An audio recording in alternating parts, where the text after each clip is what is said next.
We talked about a little bit earlier. Boogie Night stopped by, talked about Shedeur Sanders, and one of the things that we look at with Shedeur Sanders is how is he going to get reps? And I look at this whole quarterback race as in a way the old versus the young. I think this will come down to whoever wins the race between the old guys, and that's Flacco and Kenny Pickett. Now, Kenny Pickett's not that old, but whoever wins that race is going to be on the roster. Whoever loses that race, I think, is going to be jettisoned and moved out.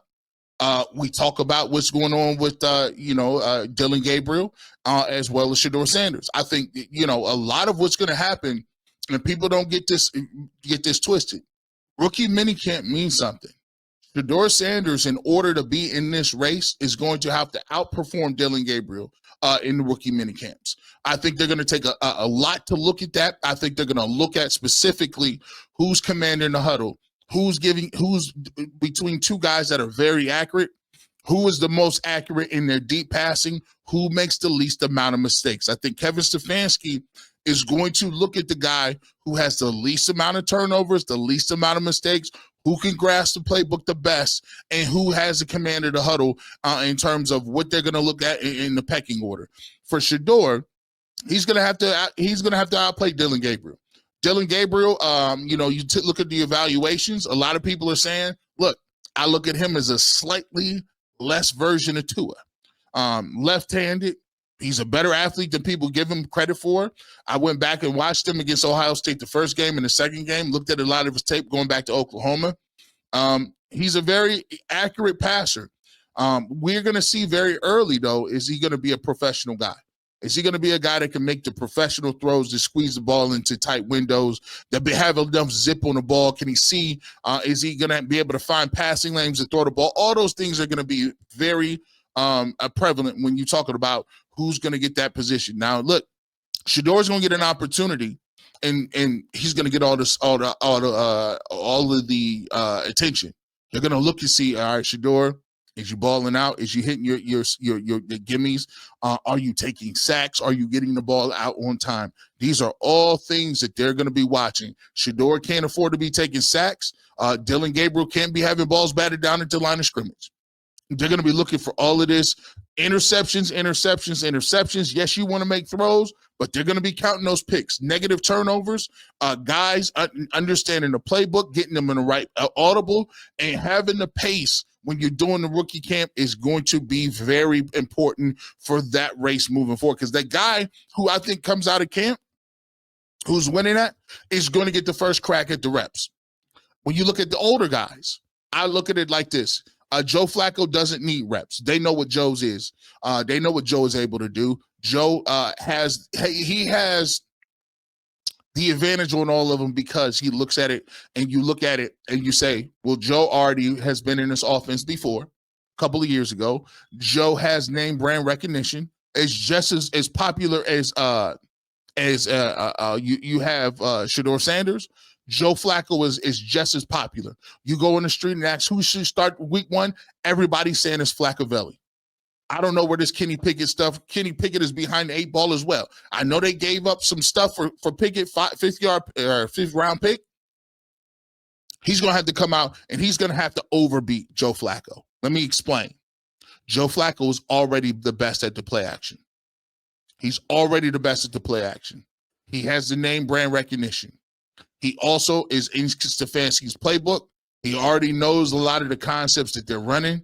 He's been around for years and years and years. So he's accumulated a lot of the knowledge around the league that he can, just assimilate and just really be a guy that does not need the level of reps to be a competent person. When he gets in the huddle, Joe Flacco's commanding the huddle. He has a respect of Batonio, Teller, all those guys. He's already been there. They had already won games late, and they was in the playoffs. So to me, it's a no-brainer that Joe Flacco was already in the league. Now, Kenny Pickett, I'm going to tell you what. He has the most to gain and the most to lose. If he loses this battle, I believe Kenny Pickett will get traded. And the reason I think Pickett gets traded is because, look, there is no upside in keeping Kenny Pickett and Joe Flacco on this roster. There's none. Because you really, what you want to see, frankly, is you want a guy that's going to play 6 or 7 games, And if you're losing those 6 or 7 games, then you see what the kids can do, right? Browns don't look to make the playoffs this year. And the Browns already have 2 first-round draft picks signaling that they could go for a quarterback in next year's draft. They're not looking at anything crazy. So what you want to do is you want to see what these kids are. You want to see what Dillon Gabriel is. Is he good? Hey, give him opportunity to see if you got lightning in the bottle. I know he's a little undersized. Is Shedeur Sanders a guy? You know you had a higher grade on him than that. Let's see what we can do. Is he going to be able to assimilate to what you want to do in the pocket? Is he going to be able to handle the pressure? What is he going to do? And Kenny Pickett, what are you, he's trying to get his career back. He's a former first-round pick. He's already on this will be his 3rd team. So what you want to do is you really want to look. I wouldn't be surprised if they give Kenny Pickett the first look.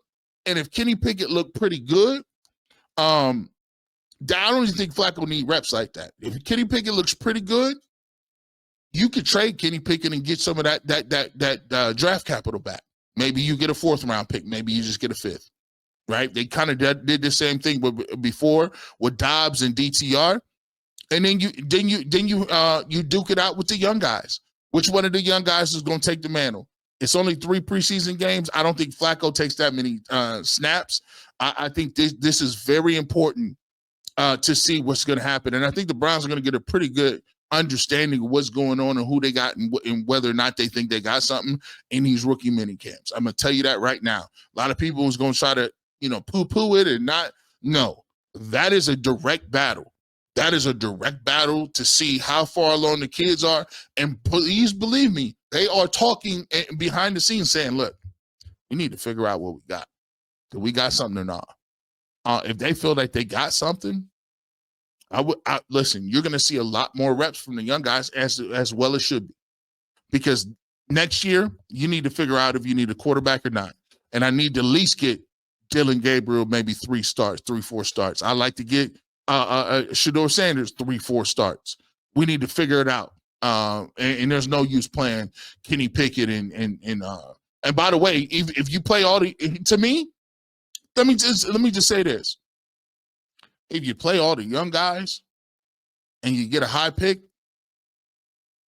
I mean, put Flacco behind him and let the 2 dudes play, get them out there. Because if they trash, you can always go to the second young guy and figure it out. And if he's trash, go back to the other. Look, this year is about figuring out if you got a quarterback and having some fun football. You got 2 running backs. Let's figure out what them backs is. You got another young tight end. Let's see what they talking about. But only 3 gonna make it. I think it's gonna be old versus old, young versus young. And then if everything is being equal, start running them young dudes. I don't have no problem starting them because you want a bad picking. Y'all want to tank anyway, don't y'all? Y'all want to take L's anyway. But I do think Flacco's. I would start him out. I think Pickett, if he looks good enough, I think you can move him out for a pick. And then after that, Flacco, if he gets hurt. Now, if Flacco goes off on a heater and you guys are in the playoff race, but by all means, keep him in there. But I doubt that at 40 years old. Something